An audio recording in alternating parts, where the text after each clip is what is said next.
How are you? My name's Joe Sorrentino. I'm going to introduce the AS9100 2016 Quality Management Systems Requirements for Aviation, Space, and Defense Organizations. Now there's some great things that are happening here, and I really enjoy the way it was structured, the way it was put together, and even the numbering system on that. It actually made sense. It made sense as to how to achieve a good foundation for a company and how to apply it. What I'm going to do is go through the standards, the requirements, and then give some excerpts and my explanation of how to apply it, and I think you're going to have a great time. So please hang on. The introduction should be a strategic decision for your organization, your company. It should be based on the ability to consistently provide product and services that meet customer and applicable statutory and regulatory requirements. It should also provide opportunities to enhance customer satisfaction, addressing risk and opportunities within the context and the objectives of the organization, demonstrating conformity to the quality management system requirements. It's not intended to imply the need for uniformity, alignment of clauses, the use of specific terminology. It doesn't require that. What it requires is that you establish a good management system to produce good products to your customers, to provide customer satisfaction. And like the other standards, the actual process approach is applied. The only difference is they bring a little bit more specifics to it, such as use a risk-based thinking process. The process approach is the application of a system of risk-based processes within the organization. Managing and mitigating risk.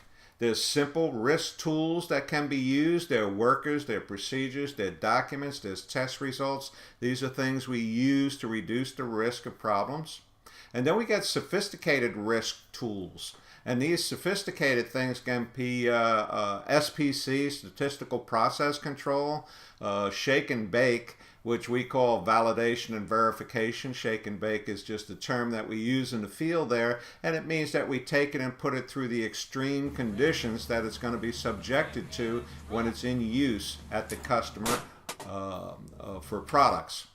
And software and hardware, those are sophisticated. We use them to do analysis and on risk and analysis on structural failure, analysis on a lot of things. Even the context of supplying a service, we can use software to do that. And risk is a coherent picture. I like that term, a coherent picture, because what that means is there could be little things that are happening in a company that leads you to believe that there could be something wrong. I always put it like this: if it walks and talks like a duck, it's probably a duck, and it's something to look into. So when we're dealing with risk, if something just doesn't feel right in the organization, that's what they mean by a coherent picture. Let's go a little bit deeper into risk-based thinking. It's meant to find facts that cause processes and systems to deviate from the planned results.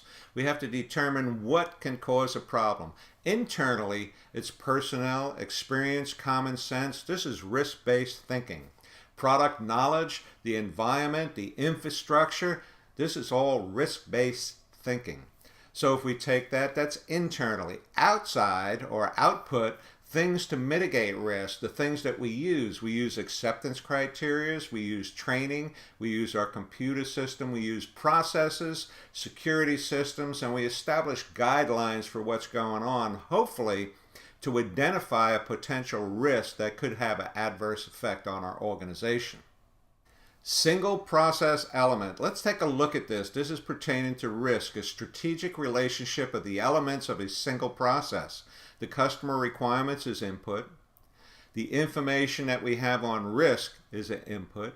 The activities we use to management risk are our processes and procedures, and when we develop our planning and everything like that. The organization output is the product or service that we provide, and the rewards of the output are a good product and a good service, customer satisfaction.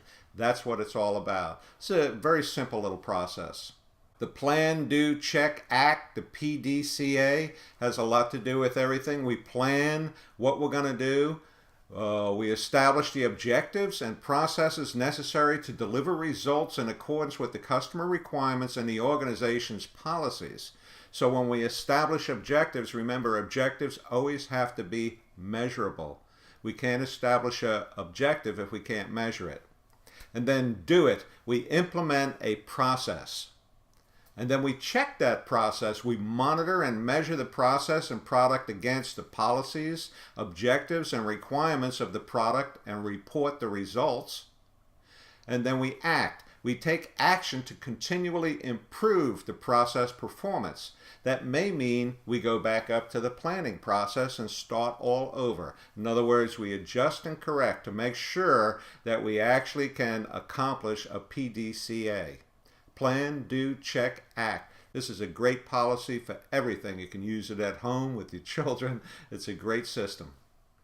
The Organization Management System, Section 4. The input is the customer requirements. The output is product and services and customer satisfaction. You can see how they go through the system. Now, in the loop, initially, organization and its context is in Section 4. Now, the context of the organization engulfs everything. The internal, external, and everything involved, the agency, all the interested parties. And the needs and expectations have to be achieved. We have to determine what they are. And anyway, we start with our planning in Section 6 to actually provide that product or service. And that goes to our support and operations, which is 7 and 8. And then we do it, and in Section 9, it's the performance evaluation. We have to determine and evaluate what's going on, and then we're going to actually improve. We're going to have continuous improvement or improvements within the organization, which is talked about in Section 10. So that's what the system looks like. It's very simple, very relaxed, and in the center of that is leadership. If you don't have good leadership with responsibility and authority well defined, then this whole system collapses on itself. So the next section is going to be dealing with terms and definitions. This is very important because we have to learn the correct terms and definitions to use in our organization.